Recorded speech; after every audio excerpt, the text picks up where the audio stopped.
Hey everyone, and welcome back. Right, so firstly we will address a little issue that we have. It's a minor bug. So let's say we're in our game and we are currently overlapping an item. So let's say we're here, but we did not pick it up, and then we close the inventory. We will get an invalidation error, and we can fix that really easy. And another thing we'll set up is the item's name, because currently it just says text block. So if I hit escape now and close my game, you will see the engine gives me an error, and you can see the error is currently it's trying to access the controller, and the other one is trying to read the HUD. And lastly, set interaction visibility is also giving me an error. We can close this, open up the interaction base, and we can double click on the get RPG HUD function to open up the function library, and then I'll duplicate this isValid node and connect this here. Basically what happened is, while everything was being destroyed behind the scenes of closing the game, one got destroyed before the other and triggered an error. That's basically what happened. So let's give it a test again and see if we still have the same amount of errors.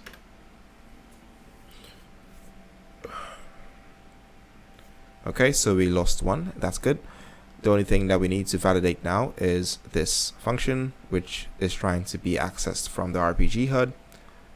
So let's open up the interaction base, and let's just call some isValid nodes. I'll just connect this one, connect this here.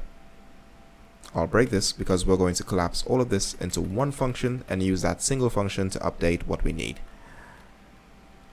I'm going to highlight everything here to the top on the event begin overlap and collapse this to one function. And I'll call this update, my bad, update overlap event. The input is currently called self2. We'll rename that to be actor, and let's open up this function. Let's set the visibility as an input of this function as well. I'll delete this and get it as a local variable. And to fix the text block issue, we can just double click on the set interaction visibility function.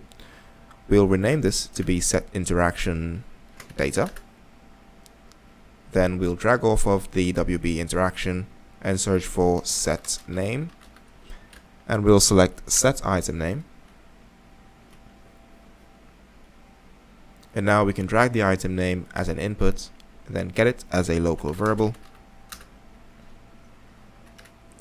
And that's that. Now let's head back to the interaction base, and right here we have the name. So we can also make this an input to the function and then get it as a local variable as well. Now let's do something, because we need to do something here for when we add an item.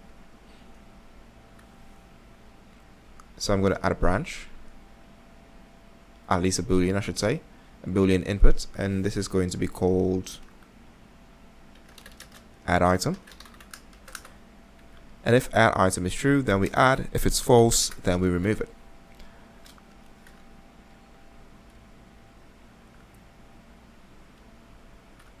So let's see, how can we do this?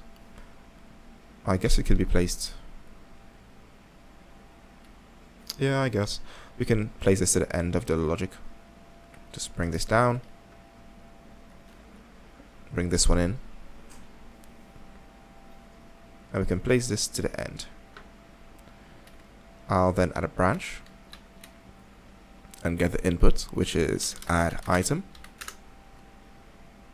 And if add item is true, as I mentioned just now, we'll add the overlapping item to the array. I'm just going to clean this up a bit.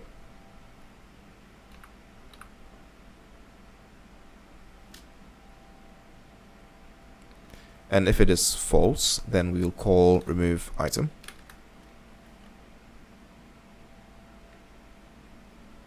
The item to remove will be self.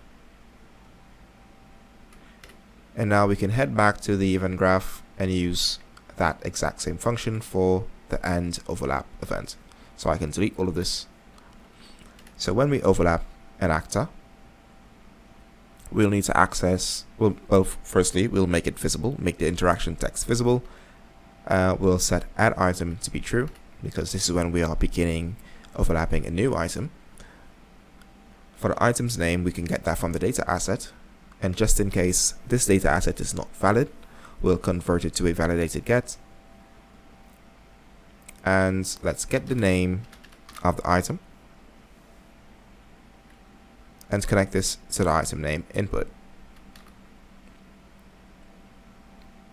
Just going to clean this up a bit. And that's that. I can bring this up now and duplicate all of this. Connect this to your end overlap, connect your other actor, and for the item name we don't need anything at all because it's going to be set to hidden. And I'm going to make sure that add item is set to false, so it now removes the item from the overlapping items array. Let's give this a test, hit play.